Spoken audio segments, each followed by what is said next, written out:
અંબાજી ઉમરગામ સુધીના આદિવાસી વિસ્તારમાં આદિવાસી સમાજના હક અને અધિકાર માટે બિલિસ્તાન ટાઇગર સેના અગ્રેસરની ભૂમિકામાં હોય છે, જેમાં જીએમડીસી લિગ્નાઇટ પ્રોજેક્ટ માટે ભરૂચ જિલ્લાના આદિવાસી વિસ્તારમાં આવેલ વલિયા ઝઘડિયા તાલુકાના 20થી વધુ ગામો વિસ્થાપિત થનાર છે અને 3000 હેક્ટરથી વધુ જમીન સંપાદન કરનાર છે. જેથી બાબતે વલિયા ઝઘડિયા તાલુકાના તમામ ખેડૂતો સાથે જીએમડીસીએ લોક સુનાવણી યોજી હતી, પરંતુ તમામ ખેડૂતોએ તેનો વિરોધ કર્યો હતો.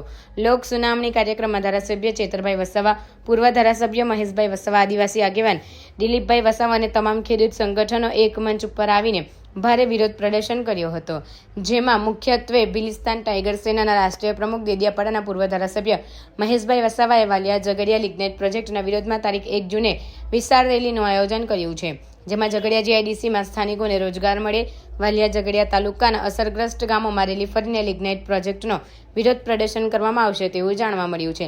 અત્રે ઉલ્લેખનીય છે કે બિલિસ્તાન ટાઇગર સેનાના લિગ્નાઇટ પ્રોજેક્ટના વિરોધના એલાનથી આદિવાસી વિસ્તારના રાજકારણમાં ભારે ગરમાવો આવી ગયો છે. આદિવાસી નેતાઓ એક મંચ આવશે અને લિગ્નાઇટ પ્રોજેક્ટનો વિરોધ કરતા જોવા મળશે. જય જોહાર, જય ભીલ પ્રદેશ, જય સંવિધાન.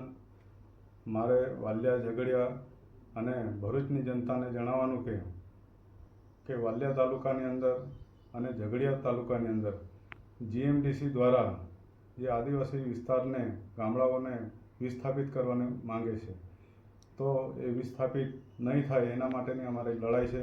માન્ય છોટુભાઈ વસાવા સાહેબ વર્ષોથી જમીનદારો સામે લડ્યા અને એ જમીનો જ્યારે આજે સરકાર પણ એક જમીનદાર જ છે, એ જમીનો આજે અહીં વિસ્થાપિત કરવાની માંગે છે, એ કદી થવા નહીં દે.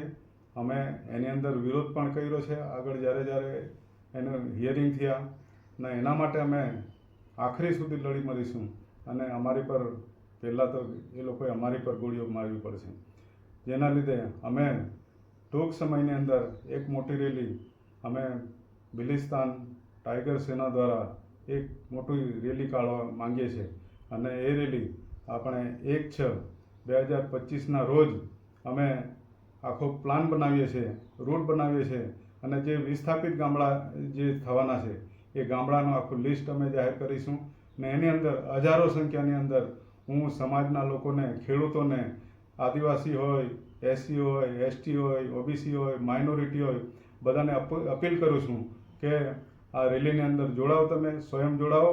આપણું જીવન છે, આપણા જીવન, આપણી જમીન બચાવવાની છે, આપણા બાળકોની જિંદગી બચાવવાની છે, આપણે પોતે ગામડા બચાવવાના છે, આપણે પોતે બચવાનું છે. માટે આના માટે બધાએ સ્વયંભૂ આવવું પડશે. આ કોઈ પાર્ટીનો કોઈ એનો સવાલ નથી. બધા સંગઠનોને પણ હું આહ્વાન કરું છું કે સંગઠનો પણ આની અંદર સપોર્ટ કરે અને બિલિસ્તાન ટાઇગર સેના વર્ષોથી લડે છે ને એ નેજા હેઠળ અમે આવનારા સમયની અંદર આ રેલી કાઢવા માંગીએ છીએ.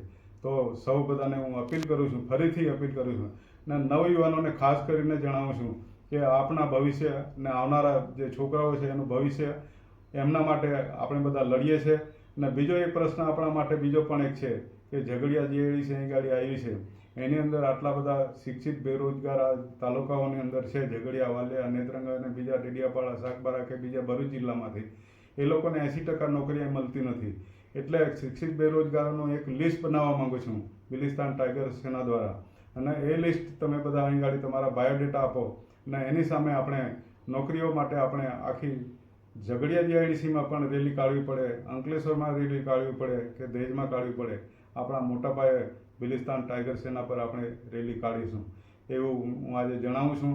અને ખાસ કરીને છેલ્લો મારો જે શબ્દ છે કે ભીલ પ્રદેશની જ્યારે વાત આવે છે, હું ભીલ પ્રદેશ અલગ માંગવા માટે 2009ની અંદર મેં જ્યારે બિલિસ્તાન વિકાસ મોરચા બનાવેલું હતું, એ વિકાસ મોરચાથી હું લડ્યો બિલિસ્તાન માંગવા માટે.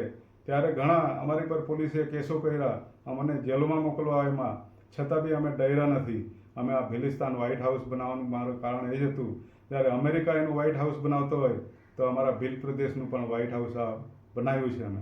એટલે અમે કોઈથી ડરતા નથી.